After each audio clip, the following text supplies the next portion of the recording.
Hello everyone. Today I'll be presenting a case study on a cyber attack targeting defense critical national infrastructure, focusing on the SolarWinds supply chain attack. This attack is considered one of the most significant cyber espionage operations in recent years, affecting government agencies and defense contractors globally. In this presentation, I will analyze the threat actor, the vulnerabilities exploited, the impact on defense systems, and key lessons for improving cyber resilience. Critical National Infrastructure, or CNI, refers to systems essential for national security, economic stability, and public safety. In the defense sector, this includes communication systems, intelligence platforms, and military networks. Protecting CNI is crucial because disruptions can have serious consequences, including loss of sensitive data and compromised national security operations. This makes the defense sector a high-value target for advanced cyber threats. The SolarWinds attack was a sophisticated supply chain attack discovered in December 2020. Attackers compromised the SolarWinds Orion platform, a widely used IT management system. They've inserted malicious code known as the Sunburst backdoor into legitimate software updates.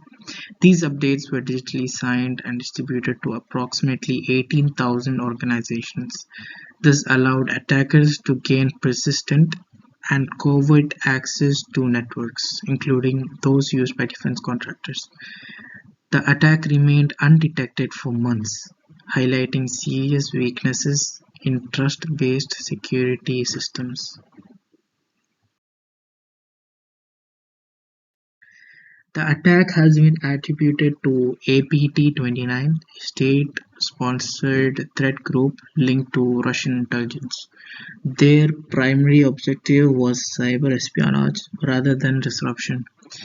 They aimed to gather sensitive information from the government and defense-related organizations to gain strategic advantages.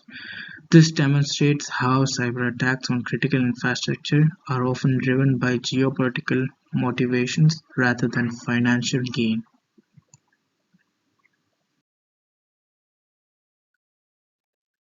The success of the attack was due to several critical vulnerabilities. Firstly, there was a lack of software integrity verification, which is organizations trusted updates without independently validating them. Secondly, there was over-reliance on trusted vendors, meaning security was assumed rather than verified. Thirdly, insufficient network segmentation allowed attackers to move laterally across systems once access was gained. Finally, weak monitoring systems failed to detect suspicious behavior over an extended period. These vulnerabilities show that traditional security models are ineffective against advanced persistent threats. The impact on the defense sector was significant. Multiple government agencies and defense contractors were compromised. Sensitive communications and intelligence data were potentially exposed. This created long-term risks, including ongoing surveillance and espionage.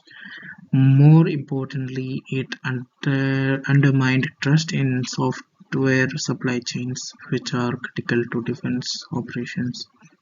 This highlights the systemic risks posed by cyberattacks on critical infrastructure.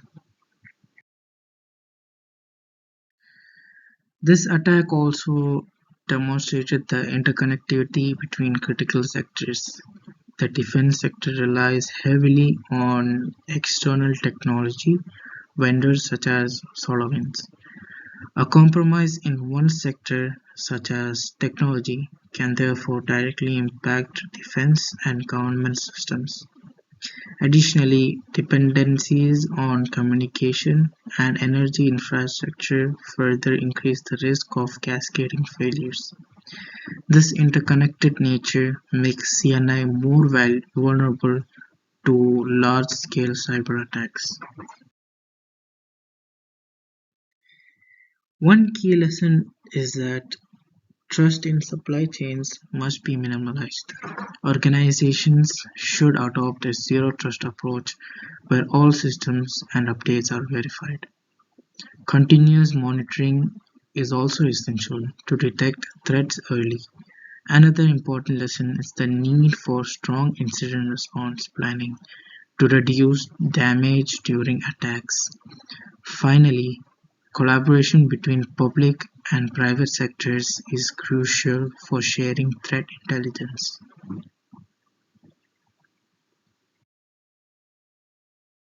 To strengthen cyber resilience in defense-critical infrastructure, organizations must move beyond traditional security approaches. Firstly, continuous monitoring is essential.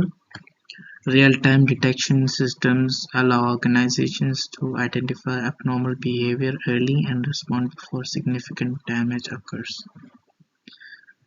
Secondly, system redundancy and secure backups ensure that operations can continue even if systems are compromised. This reduces downtime and limits the overall impact of an attack.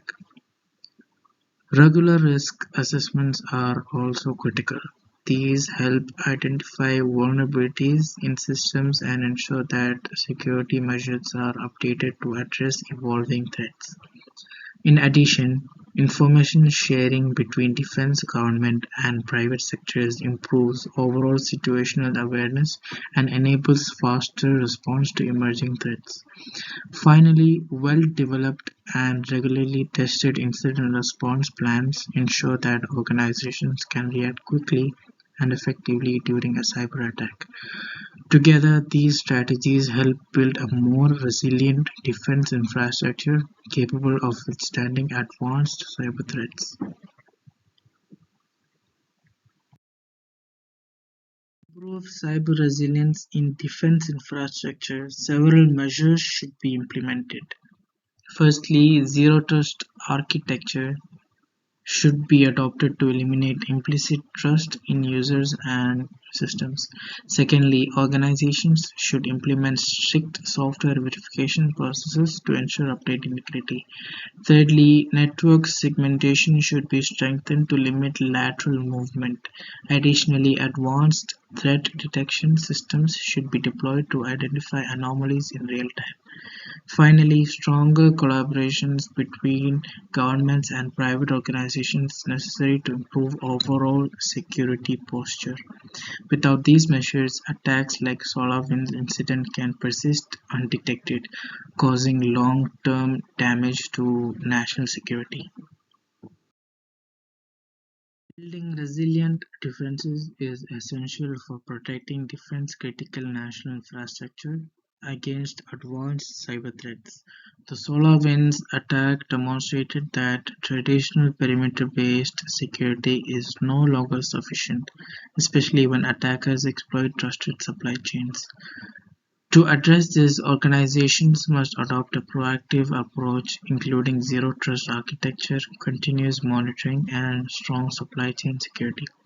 Resilience also depends on collaboration between government, defense, and private sector organizations to ensure timely sharing of threat intelligence. Ultimately, resilience is not just about preventing attacks, but ensuring that systems can detect, respond to, and recover from them effectively. Strengthening these capabilities is critical to maintaining national security in an increasingly complex cyber threat landscape. Without resilient defenses, attacks like SolarWinds will continue to succeed, not because they are unstoppable, but because systems aren't prepared. These are the key sources used to support this presentation, including reports from CISA, Microsoft, and other cybersecurity organizations analyzing the SolarWinds hack.